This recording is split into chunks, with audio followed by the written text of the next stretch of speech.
Hey, greetings, y'all. I'm up here in Fort Worth, Texas, about a half-hour drive from Texas Stadium, where the Dallas Cowboys, America's team, play. And yeah, I just couldn't sit still tonight, silent on the NFL's embarrassing move today.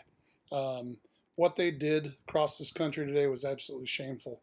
What they did last night in London was absolutely unforgivable. For those who could care less about the NFL, which, to quote a famous coach, means not for long when you do stupid shit like that. The players, the coaches, the ownership, they all refused to stand for the national anthem throughout the entire NFL. This was all in protest to President Trump's admonishment of Stephen Curry and the Golden State Warriors for uninviting them to the White House. And that was followed up by the NFL Players Association jumping on board and making their statements today. But where my blood absolutely boils is what the teams in London did. They knelt for our national anthem, played out of respect for the NFL's American football. Shortly thereafter, as would be the tradition in London, God Save the Queen was played. And these same imbeciles, they stood, put their hands over their heart, and sung for the foreign leader, a leader which we fought to win our independence from.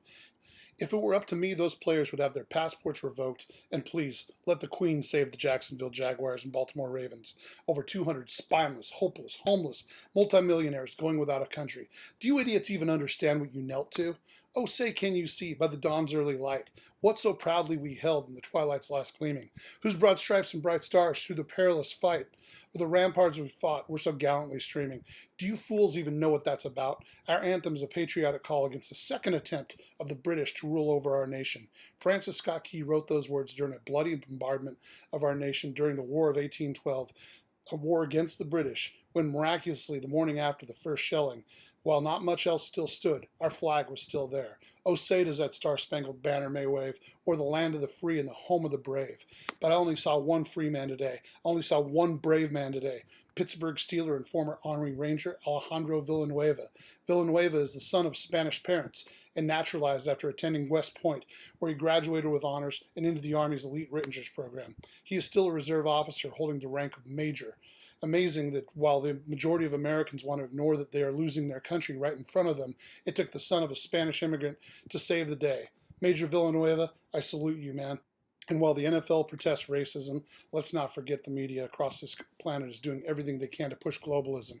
Does it make sense yet to you why they don't want you saluting the American flag? They don't want America. They don't want Britain. They don't want Germany. They don't want China. The idea of multiculturalism they have been shoving down your throat for the last 20 years as they call you a racist and a jingoist for feeling pride in your own country.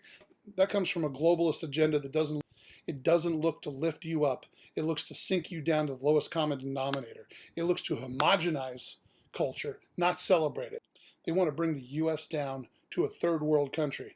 Then, and only then, will the power-hungry elites that call all of us racist, the same power-hungry maggots that call guys like me an evil white guy, they will have all the power and you will have none. Because you let it slide right through your fingers. You had liberty, you had freedom, you had the ability to do whatever you wanted to do with your life in this country, but not for long. Not when you allow these globalists in the NFL to triumph. But Rich, you're overreacting here. It's just a bunch of whiny-ass football players. They can't even count to 10, man. Come on. Come on. Learn from history. When Rome was falling, it is said they gave us bread and circus to keep the public preoccupied.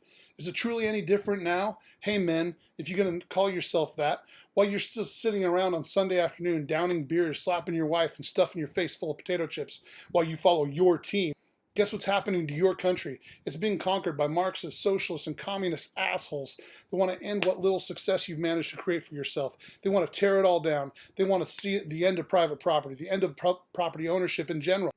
That truck you've got with the Dallas Cowboys tailgate, you didn't earn that. They did. Your job, you didn't get that honestly. You were given it as you stepped over the backs to punch the time clock for the first time over all those black people and green people and purple people for all that matter. I guess our kids are now purple penguins, so you know what I'm saying.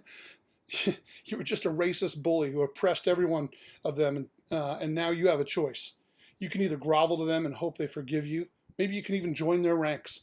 Or you can get up off your ass, turn the television off, forget about a bunch of overpaid whining dumbasses who hate their country. Get out, reconnect, call your buddies, forget Monday Night Football, go bowling, hell, start a league.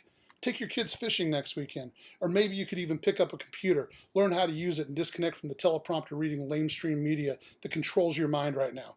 Remember, the land of the free won't ever be free again. without the bravery of the men that fought to make this land their own. Without it, you will all be overrun by globalist ideals and laws injected upon us out of Brussels, where unelected boards decide what's best suits your future. Maybe it's one of those coffin-sized apartments they have been pushing. 250 square feet in a rack, enough room to shower, shit, and shave, but not much else. Is that the future you want? That's the future you'll get if you stand with the owners and the players of the NFL. Please, only for the rest of September. For God's sake, turn off your television. Boycott any NFL games on the schedule. Send an NFL a message that there will be the not-for-long league if they continue to try and fracture our country. President Trump came into this presidency promising to drain the swamp. Well, today the NFL just showed us how mired in that swamp we've become. I personally could care less if I ever see a professional football game again. This has nothing to do with racism, has everything to do with elitists and an agenda to destroy this country, trying to bring it down. Don't fall for it. Boycott the NFL. Cancel your season ticket. Don't go to any games. Don't support any products that the NFL does business with. Make them realize they are not a global product. They are an American product, and they should honor that country that invented their game and send any player that dishonors their country to Canada, just like Colin Kaepernick. Did I say that right?